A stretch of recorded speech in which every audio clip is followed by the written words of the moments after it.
সাবেক প্রধানমন্ত্রী শেখ হাসিনাকে ভারত ফেরত দেবে বলে আশা করছেন স্থানীয় সরকার উপদেষ্টা আসিফ মাহমুদ সজীব ভূঁইয়া। তার আগে দেশটিতে বসে হাসিনাকে বক্তব্য দিতে ভারত বাধা দেবে বলেও আশা করেন তিনি।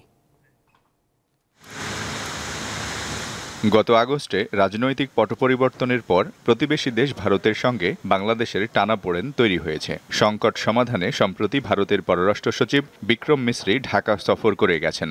বাংলাদেশ ছেড়ে যাওয়ার আগে একটি ইতিবাচক সম্পর্ক স্থাপনের কথা জানিয়ে গেছেন ভারত পররাষ্ট্র সচিব। সচিব পর্যায়ের বৈঠকে বেশ কিছু গুরুত্বপূর্ণ বিষয়ে আলোচনা হলেও কেন্দ্রে ছিল ভারতে আশ্রয় নেয়া শেখ হাসিনা প্রসঙ্গ। পররাষ্ট্র মন্ত্রণালয় সাফ জানিয়ে দেয়, সেখানে বসে অন্তর্বর্তী সরকারের বিরুদ্ধে শেখ হাসিনার যে বিরুদ্ধাচারণ তা ভালোভাবে নিচ্ছে না ঢাকা। প্রাক্তন প্রধানমন্ত্রী বৃহস্পতিবার বিকালে সচিবালয়ে আসন্ন শুষ্ক মৌসুমে বায়ু দূষণ রোধে করণীয় ঠিক করতে আন্তঃমন্ত্রণালয় সভা করে স্থানীয় সরকার বিভাগ। সভা শেষে পরিবেশ, বন ও জলবায়ু পরিবর্তন উপদেষ্টার কাছেও দুই দেশের টানাপোড়েনের বিষয়টি তুলে ধরা হয়।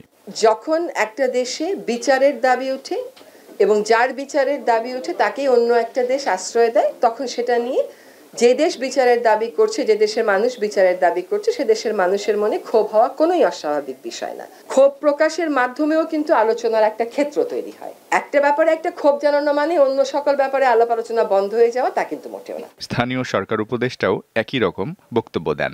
আসলে এই মুহূর্তে বিচার হওয়ার কথা, যার এখন কারান্তরীণ থাকার কথা, তিনি ভারতে অবস্থান করছেন এবং সেখান থেকে বিভিন্ন কর্মসূচি, বিভিন্ন বক্তব্য, বিদ্বেষমূলক বক্তব্য তিনি দিয়ে যাচ্ছেন। এই বিষয়টাকে বাংলাদেশের পক্ষ থেকে ভারতের পররাষ্ট্র সচিবকে বলা হয়েছে এবং তিনি সেটা ভারতে উত্থাপন করেছেন। আমরা আশা করি যে ধরনের কোনো বিদ্বেষমূলক বক্তব্য প্রচারে ভারত তাকে বাধা দেবে এবং যথাসময়ে বাংলাদেশের সাথে ভারতের যে বন্দি বিনিময় ট্রিটি আছে, সেই ট্রিটি অনুযায়ী তাকে বাংলাদেশে ফেরত দেওয়া হবে। এর আগে সভায় বায়ু দূষণ রোধে এলজিআরডি সচিবের নেতৃত্বে একটি টাস্ক ফোর্স গঠনের সিদ্ধান্ত হয়। একটা টাস্ক ফোর্স বা একটা কমিটি করে এই বায়ু দূষণের বিষয়টাকে অ্যাড্রেস করতে হবে। মিজানুর রহমান, দীপ্ত সংবাদ, ঢাকা।